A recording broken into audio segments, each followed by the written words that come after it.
Social city primary चुनाव विकास और समीकरण में आपका स्वागत है। मैं हूं मनीष उपाध्याय। आज हम लोग हैं नगर परिषद अरेराज में और हमारे साथ है यहां से भारतीय जनता पार्टी के कद्दावर नेता सहपूर्व प्रवक्ता भारतीय जनता पार्टी के संजीव कुमार दुबे जी। आपका बहुत बहुत स्वागत है हमारे चैनल पे। धन्यवाद। आपसे हम जानना चाहेंगे, ज्ञानवापी मंदिर है या मस्जिद? मंदिर था, मंदिर है और मंदिर ही रहेगा।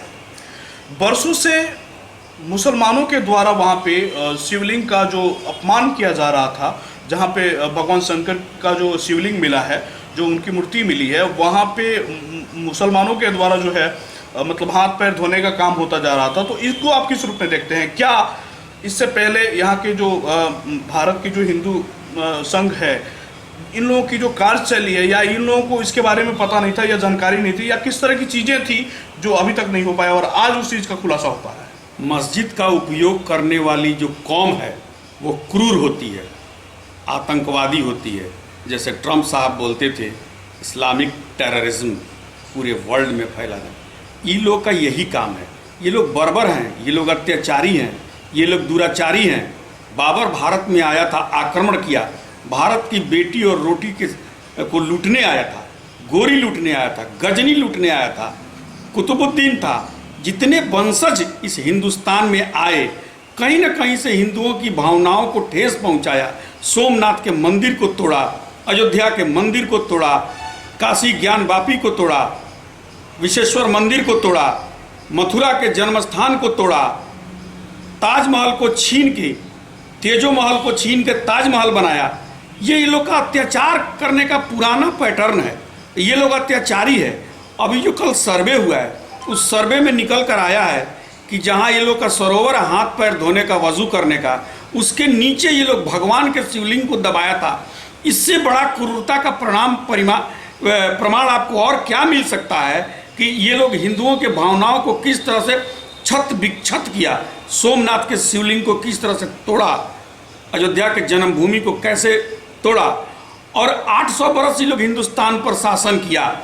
पृथ्वीराज चौहान के बाद पहली बार हिंदुस्तान में एक हिंदू हृदय सम्राट, भारत का गरीब का बेटा प्रधानमंत्री बना है। तो जरूर निश्चित रूप से जितने भी क्रूरता हुआ है उसको समाप्त किया जाएगा और हिंदुओं के पुनरुत्थान के लिए बाबा विश्वनाथ के मंदिर का जीर्णोद्धार होगा और वहां पर पुनः शिवलिंग स्थापित किया जाएगा। वर्षों पहले एक बार आप वहाँ पे काशी विश्वनाथ मंदिर गए थे। वहाँ पे नंदी का जो मुख जो है वो मतलब दूसरे दिशा में था और शिवलिंग जो है शंकर भगवान की जो मूर्ति थी वो दूसरे दिशा में थी। तो वहाँ पे आपने कुछ कहा था, कुछ किया था, उसकी चर्चा हम जानना चाह रहे हैं। जी, 1990 के दशक में मैं गया था काशी विश्वनाथ का दर्शन करने। उसके पहले से भी मैं अपने पिताजी के साथ जाता था। 1990 में के दशक में मैं गया था। तो जैसे हम लोग राम मंदिर के लिए आंदोलन करते थे कि भगवान रामचंद्र जी हम आएंगे और मंदिर वहीं बनाएंगे, हमारी आस्था थी, हमारा विश्वास था कि हमारी पूर्ण बहुमत की सरकार जिस दिन बनेगी उस दिन राम मंदिर का निर्माण होगा, धारा 370 समाप्त होगा। वैसे ही जब हम काशी विश्वनाथ मंदिर में गए दर्शन करने तो देखा कि दुनिया में कहीं भी काशी विश्वनाथ, दुनिया में कहीं भी शिवलिंग का जो मंदिर होता है, शिव जी का जहाँ शिवलिंग स्थापित होता है, उनके तरफ मुख करके नंदी का मुख होता है। बगल के देश नेपाल में पशुपतिनाथ में भी आप जाकर देख सकते हैं कि शिवलिंग के तरफ नंदी का मुख है।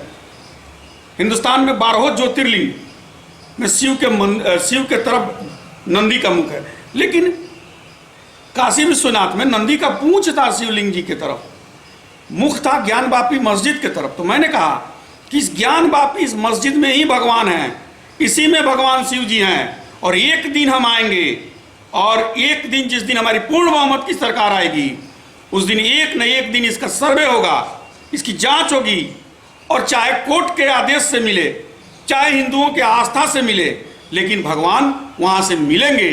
और नंदी के कान में भी मैंने कहा था और जोर जोर से आवाज देकर के कहा था, वहां सुरक्षा गार्ड लोग भी मुझको देख रहा था कि जिस दिन हमारी बहुमत की सरकार बनेगी हम मुक्त कराएंगे। भारत के हिंदुओं को आप क्या संदेश देना चाहेंगे इस सर्वेक्षण के बाद जो सामने आ रही है, जो मूर्ति सामने आ रही है, जो शिवलिंग सामने आ रहा है?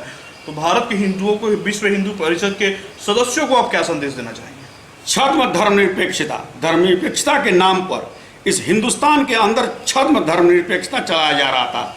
ये जो सेकुलरिज्म का हम लोगों को पाठ पढ़ाया जाता है, गंगा जमुनी तहजीब का पाठ पढ़ाया जाता है, ये सिर्फ हिंदुओं को ही क्यों पढ़ाया जाता है?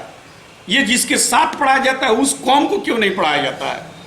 इसलिए हम अपने देश के देशवासियों को, हिंदुओं को यह संदेश देना चाहते हैं कि धीरज और धैर्य के साथ रहिए, शांति बनाए रखिए, और एक न एक दिन आपके खोए हुए सम्मान वापस आएंगे, आपके आराध्य आएंगे और उनका जीर्णोद्धार होगा, उनकी पुनर्स्थापना होगी। कोर्ट का भी फैसला आ गया है कि उस जगह को सील कर दिया जाए और उसको सुरक्षा में ले ली जाए। इस फैसले को आप किस रूप में देखते हैं? यह फैसला तो स्पष्ट अगर सुरक्षा में ले लिया जाए। आज के पहले कोर्ट ने आदेश नहीं किया था कि जहां शिवलिंग मिला है उसकी सुरक्षा किया जाए, क्योंकि वहां शिवलिंग मिला है और उस जगह पर मिला है जहां ये लोग हाथ पैर धोता था, वजू करता था। तो कोर्ट का जो फैसला है वो कहीं ना कहीं से हिंदुओं के पक्ष में है। तो उसका आप स्वागत करते हैं? बिल्कुल, बहुत बहुत स्वागत करते हैं। धन्यवाद। खबरों का सिलसिला जारी रहेगा। मिलते हैं छोटे से ब्रेक के बाद।